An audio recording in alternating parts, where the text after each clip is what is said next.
Ooh, I've been doing lots of studying on music marketing over the last year, and one concept I found that is extremely simple yet also very profound is pre-framing. And what that is it's just providing psychological context to your song before the listener ever presses play. And this works in all of marketing, no matter what the product is. But yeah, it's just like giving the listener something to expect going in. And so and this is like really really important because you might be doing this, you might be making the same mistake I made, because as a creative, like you're your own worst critic. You know each and every little error that goes into all of your songs. So whenever I've kind of until recently anyway, whenever I've really introduced my music to other people, I've kind of done so in a self-deprecating manner.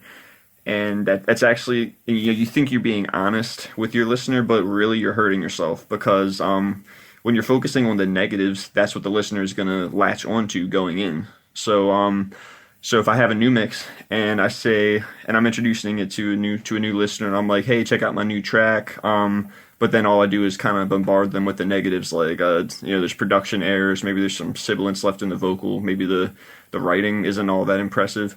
So they're gonna press play, and that's what they're gonna latch onto. They're gonna write back and be like, "Yeah, bro, that mix could use a little work. It's not really up to par yet." But if I do the exact opposite, let's say it's the exact same mix, there's still the same errors and everything, but instead of focusing on the negatives, I say, "Hey, this is my new track, and I think it has some really profound lyrics that might resonate with you."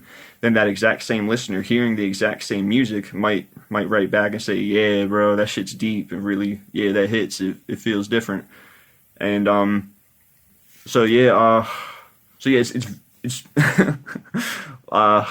just really powerful, and it works. And there's even like studies and shit on it.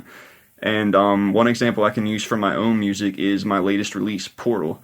One thing, when I was introducing my track to other people, I'd be like, "Hey, this is kind of meant to sound like RPG boss battle music," and five different people, unrelated, never, they hadn't seen each other's comments or anything, but five different people compared it to Final Fantasy music, just because I kind of like maybe they would have done it on their own, but I provided that psychological context that yeah, this is meant to be like video game boss battle music, and that therefore influenced their perceptions, and they made that connection on their own.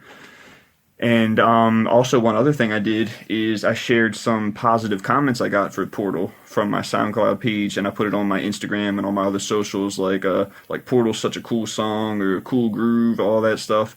And what that's doing is that's still pre-framing people who haven't heard the song yet, who are just following me on my socials, because if they were considering checking out the song, now they're going in expecting they have that pre-frame mindset that, yeah, this is a high quality song. So even if like objectively it's not really all that good, just pre-framing people, it it can work wonders.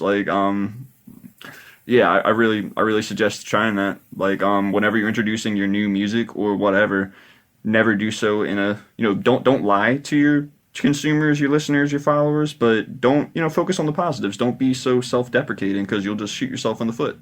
You know, take advantage of pre-framing.